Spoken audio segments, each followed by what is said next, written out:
Bismillahirrahmanirrahim. Assalamualaikum warahmatullahi wabarakatuh. Perkenalkan, nama saya Istiqomah MPD. Saya salah satu dosen program studi pendidikan matematika Sekolah Tinggi Keguruan dan Ilmu Pendidikan Muhammadiyah Kalabari. Sebagai seorang dosen, saya berkewajiban dan bertanggung jawab untuk menjalankan dan melaksanakan catur dharma perguruan tinggi Muhammadiyah yang meliputi pendidikan dan pengajaran, penelitian, pengabdian kepada masyarakat, dan pengamalan al-Islam kemuhammadiyahan. Pada kesempatan ini saya menyampaikan pernyataan diri dalam unjuk kerja Tridharma Perguruan Tinggi atau PDD UKTPT dalam bidang pengajaran pada mata kuliah Statistika Dasar. Statistika Dasar merupakan mata kuliah wajib program studi pendidikan matematika Sekolah Tinggi Keguruan dan Ilmu Pendidikan Muhammadiyah Kalabari dengan kode mata kuliah MKK 2140 dengan bobot 3 SKS. Total pertemuan pada perkuliahan ini berjumlah 16 pertemuan, termasuk di dalamnya ujian tengah semester dan ujian akhir semester. Pada mata kuliah ini, mahasiswa belajar tentang statistika deskriptif dan statistika inferensial. Adapun capaian pembelajaran lulusan yang dibebankan pada mata kuliah ini, yang pertama, mampu menerapkan sikap al-Islam kemuhammadiyahan dalam perkuliahan statistika dasar. Yang kedua, memiliki kemampuan mengimplementasikan konsep teoritis pedagogik dan konsep pengetahuan dalam bidang pendidikan matematika secara logis, sistematis dengan memperhatikan nilai humaniora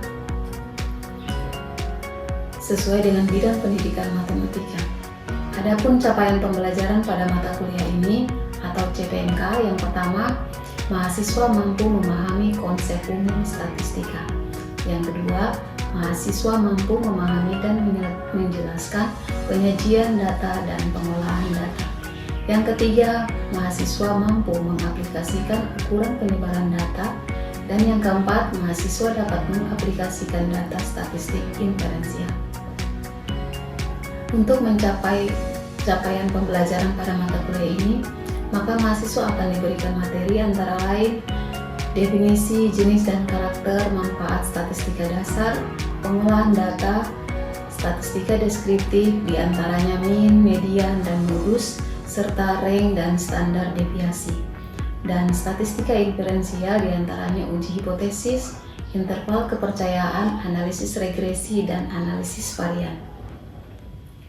Adapun teknik pembelajaran yang saya lakukan yaitu dengan menggunakan teknik DIA, Delivery, Interaction, and Assessment.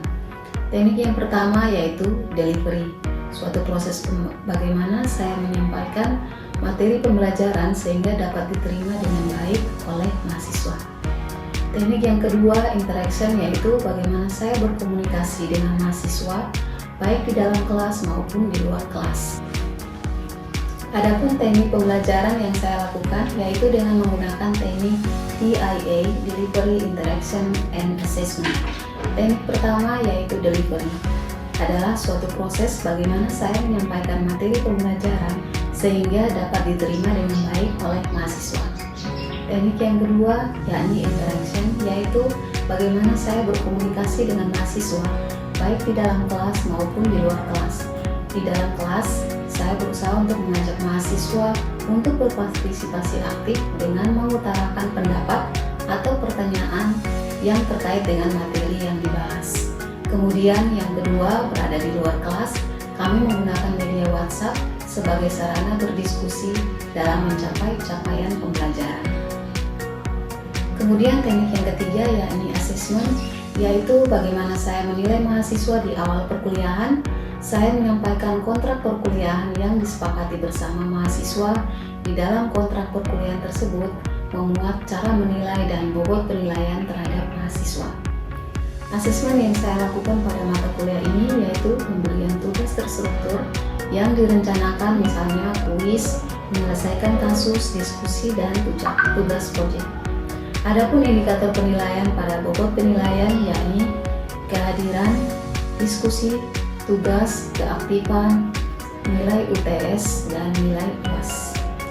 Nah, hasil asesmen yang saya lakukan akan diperlihatkan kepada mahasiswa dengan harapan mahasiswa dapat mengetahui proses penilaian yang saya lakukan secara transparan dan objektif. Demikian pemaparan pendekatan DIA, Delivery, Interaction, and Assessment yang saya terapkan dalam proses pembelajaran.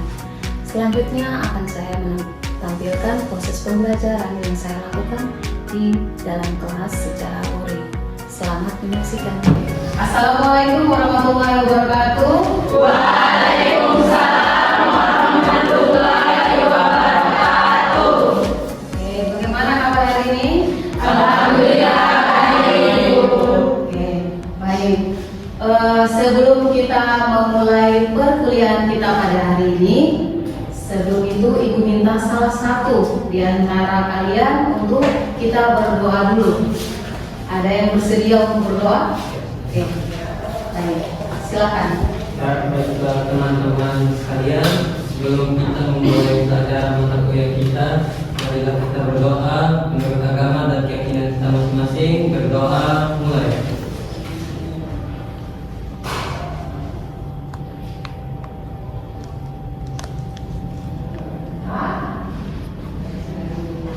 Ya, berdoa saja.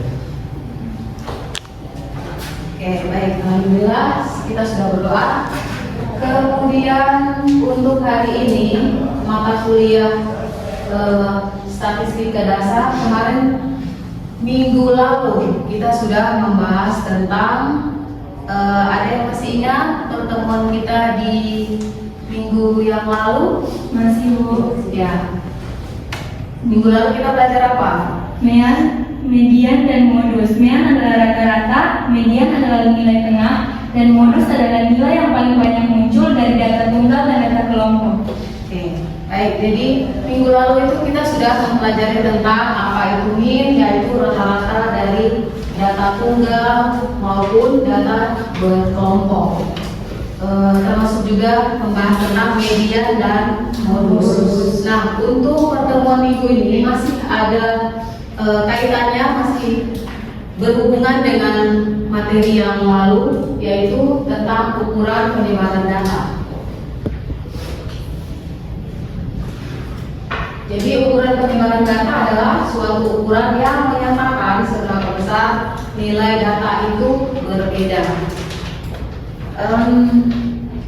Poin yang pertama adalah terkait dengan jangkauan. Jangkauan termasuk jangkauan adalah selisih antara nilai maksimum dan nilai minimum. Rumusnya adalah jangkauan itu disimbolkan dengan R. Nah, R rumus jangkauan R sama dengan X maksimal dikurangi dengan X minimum. Oke, jadi Ibu kasih contoh, misalkan datanya adalah 1, 4.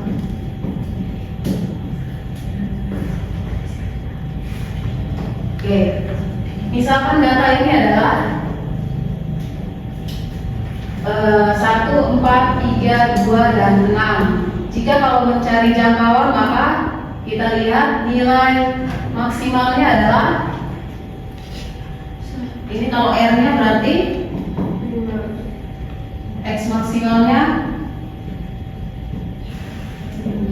dan X minimum maksimalnya berapa? Nilai yang paling besar dikurangi dengan yang paling terkecil, maka R-nya adalah 5. Oke, kemudian simpangan rata-rata. Simpangan rata-rata ada data tunggal dan data kelompok. Misalkan contoh di layar itu nilai ulangan matematika dari 6 siswa adalah 7, 5, 6, 3, 8, 7. Maka disuruh tentukan simpangan rata-ratanya. Langkah yang pertama adalah di situ kita lihat dulu rumusnya adalah SR sama dengan sigma nilai mutlak dari X dikurangi X bar dibagi dengan N. Langkah pertama adalah adalah kita cari dulu rata-rata. Masih ingat cari nilai rata-rata pertemuan minggu lalu? Berarti nilai rata-rata adalah kita jumlahkan dulu seluruhnya. Nilai yang ini. Maka X-nya adalah 7 tambah 5 tambah 6 tambah 3 tambah 8 tambah 7 dibagi dengan 6. Karena datanya R itu adalah banyaknya data, maka R-nya adalah 6. Maka berapa?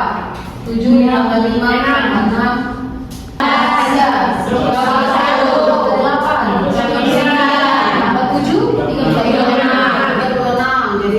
6 dibagi dengan 6 hasilnya adalah 6. Oke, setelah itu baru kita cari simpangan rata-rata. Simpangan rata-rata di situ nilai X bar-nya kita sudah ketahui yang ini. Kemudian nilai X-nya adalah dari data ini. Ini X1-nya, kemudian 5, 6, 3, 8, dan 7. Maka kita harus kalau mencari simpangan rata-ratanya kita urutkan sampai dengan nilai ini. Jadi SR-nya sama dengan sigma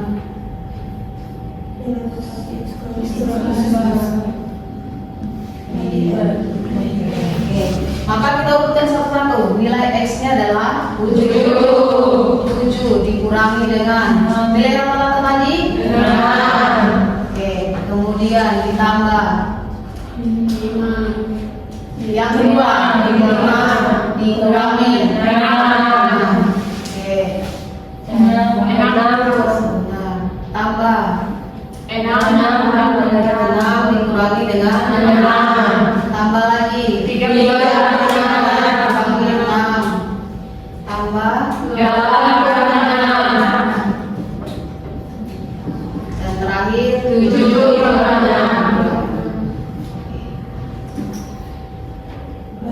bagi R 6.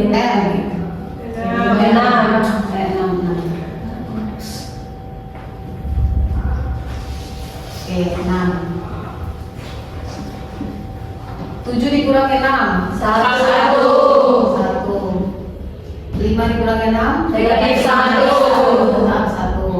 6 dikurangi 6 0. Oke, 3 dikurangi 6 3. Karena kalau harga mutlak berarti nilainya adalah Positif. Oke, 8 dikurangi 6 2. 7 dikurangi 6 1. totalnya adalah 8 dibagi 6 sama dengan 1,33. Oke, dari sini ada yang mau ditanyakan, silakan. Atau jelas? Jelas. Karena ini baru jangkauan dan simpangan rata-rata. Masih ada lagi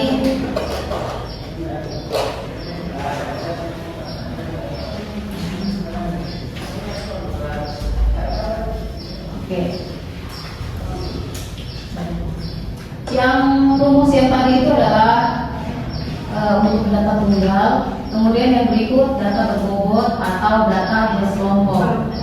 Untuk rumusnya adalah SR sama dengan sigma F dikalikan dengan nilai mutlak dari X dikurangi X bar dibagi dengan sigma R. Ingat, ada sigma berarti kita harus mencari jumlah keseluruhan.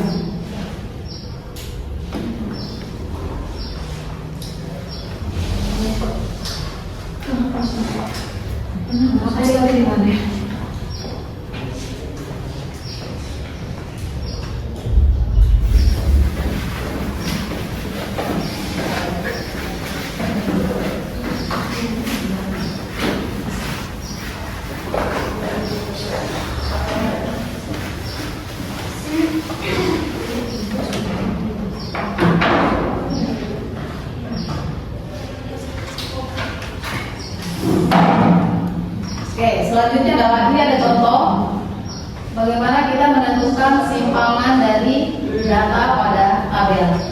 Dan di sini sudah ada tertera bahwa datanya nilai intervalnya atau batas atasnya adalah 5, batas bawahnya 3 pertama. Oke, kemudian kita mau mencari simpangan dari data ini, data kelompok. Langkah yang pertama adalah kita pakai tabel bantuan, yaitu untuk menambahkan kolom frekuensi dikalikan dengan X atau nilai tengah. Masih ingat cara mencari nilai tengah? Nilai tengahnya adalah Batas atas sama dengan batas bawah dibagi dengan 2. Jadi untuk kolom yang X itu dari mana dapatnya 4? 5 tambah 3, 8 dibagi dengan 2, 4. Oke. Seperti itu juga untuk yang kelas interval yang kedua, ketiga, dan keempat. 7 itu dapatnya dari 8 ditambah 6 dibagi dengan 2. Begitupun untuk kelas yang ketiga dan keempat. Kemudian frekuensi dikalikan dengan nilai tengah. 8 itu dapatnya dari 2 dibagi dengan 4. Nah, itu adalah cara untuk menyelesaikan kolom bagian frekuensi kali dengan X atau nilai tengah. Kemudian kolom yang berikutnya adalah X kurang X kan. Bagaimana dapat 5,7? Kenapa dapat 5,7? Di kelas yang pertama. Di situ pada contoh adalah dapat 5,7. Berarti cari dulu nilai rata-ratanya. Nilai rata-rata adalah 20. Dapatnya dari mana?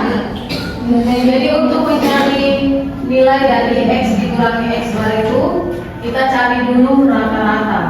Rata-rata dari tabel ini, yaitu nilai keseluruhannya adalah 194 dibagi dengan frekuensi keseluruhan 194 dibagi 20 9,7.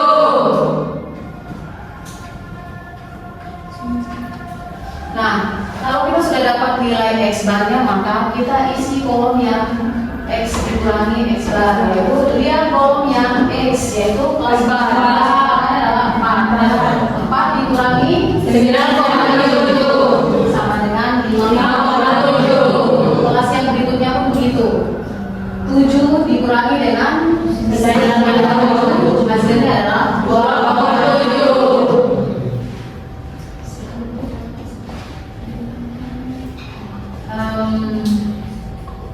Yang tabel terakhir yaitu F dikali atau frekuensi dikalikan dengan nilai dari X dikurangi X bar. Frekuensinya adalah, lihat kolom frekuensi kelas pertama 2 dikalikan dengan nilai mutlak tadi 5,7, maka 2 dikali 5,7 adalah 11,4. Angkanya sama dengan untuk menyelesaikan di kelas yang kedua, ketiga maupun keempat.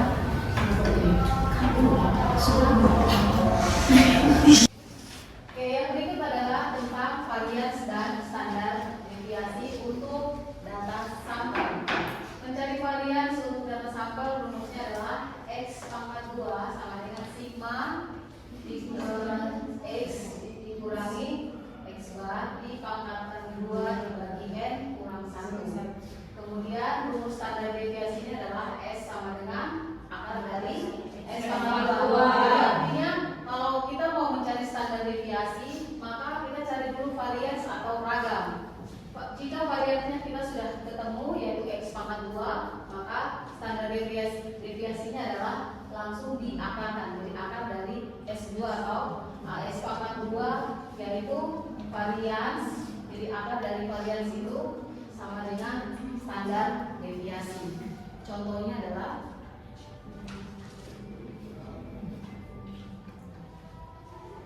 contoh kasusnya adalah ada beberapa perusahaan, ada 10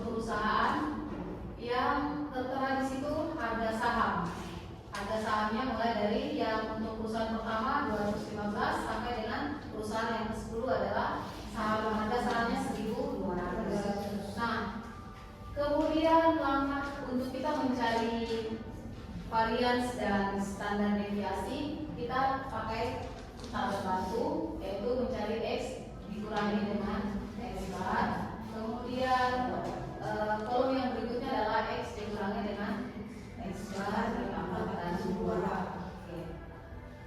Berdasarkan data ini, silakan coba cari varians dan standar deviasi dari tabel ini.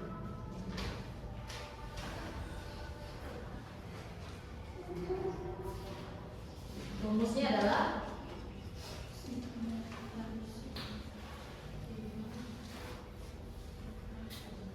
silakan cari dulu varians dan standar deviasi. Jadi cari dulu varians. Kalau sudah ketemu hasil dari varians, maka tinggal dicari akar dari hasil yang varians tadi atau S42-nya itu, maka itu adalah hasil standar deviasi.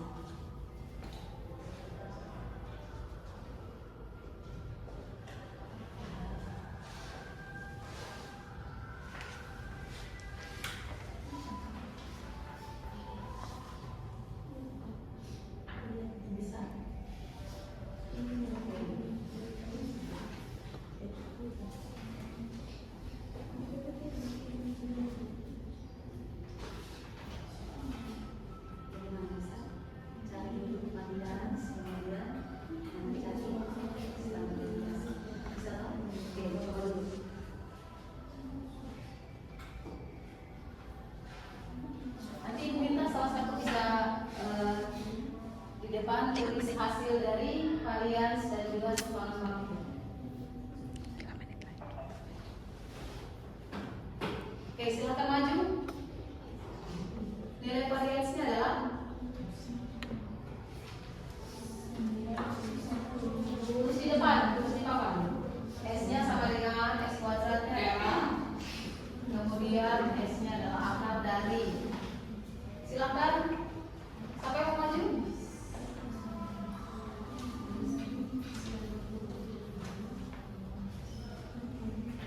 Hasil dari S pangkat 2-nya atau variansnya berapa, kemudian standar deviasinya. Oke, silakan.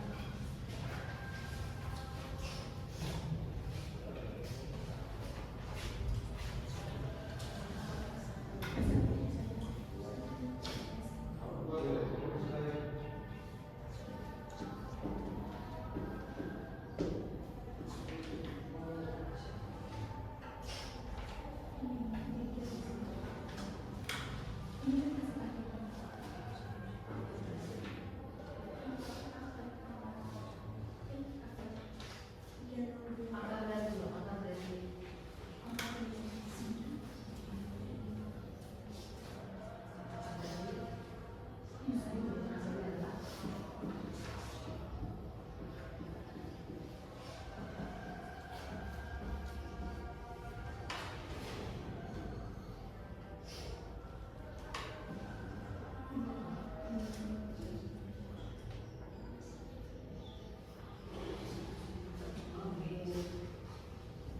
Ya, terima kasih. Masih apa dulu buat dia dulu. Oke, jadi dari tabel ini variansnya adalah tadi teman ketemunya berapa itu? S pangkat 2-nya adalah 9,14. Kemudian variansnya adalah akar dari 9,14. Jadi standar deviasinya adalah jadi bisa toh bisa dipahami? Bisa. Baik.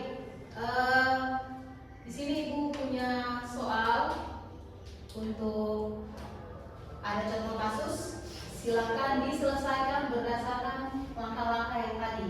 Jadi cari dulu X X barnya, kemudian cari nilai tengahnya, mencari nilai mutlak dari X dikurangi X bar, kemudian mencari keseluruhan jumlah atau total sigma. Ini nanti Ibu kirimkan di grup, di WA grup saja untuk dikumpulkan di minggu depan. Ada pertanyaan atau tidak? Tidak ada. Oke, jelas. Kalau ada pertanyaan nanti bisa chat di grup juga, bisa tanya-tanya. Nanti kita bahas di pertemuan selanjutnya atau pertemuan minggu depan. Oke. Tadi Ibu sudah absen atau belum ya? Yang tidak hadir, ketua tingkat ini hari ini yang tidak hadir siapa? Hilang Komar sama Usman. Itu keterangannya? Dan Ibu. Hilang. Oke, sakit itu apa? Tanpa keterangan. Tolong sampaikan ke teman-teman yang tidak hadir untuk selesaikan tugas yang Ibu kasih di WA group. Kita bahas untuk yang standar deviasi yang berkelompok itu di minggu depan. Insya Allah minggu depan kita bertemu lagi. Ibu tutup dulu untuk pertemuan kita pada hari ini. Ada yang bersedia untuk berdoa karena kita sudah selesai pembelajaran? Doa dulu di akhir pembelajaran. Ibu persilakan. Oh lagi, oke, ada lagi. Silakan. Ya, baiklah Ibu dan teman-teman, sebelum kita menutup kuliah kita pada hari ini, kita tutup dengan doa, berdoa dengan agama dan keyakinan kita masing-masing. Berdoa mulai.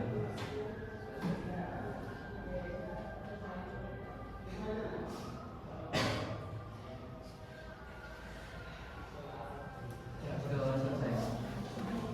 Oke, baik. Terima kasih untuk partisipasinya dan semangatnya untuk belajar hari ini. Kita insya Allah berjumpa lagi di pertemuan minggu depan. Ibu akhiri untuk pertemuan hari ini. Wassalamualaikum warahmatullahi wabarakatuh.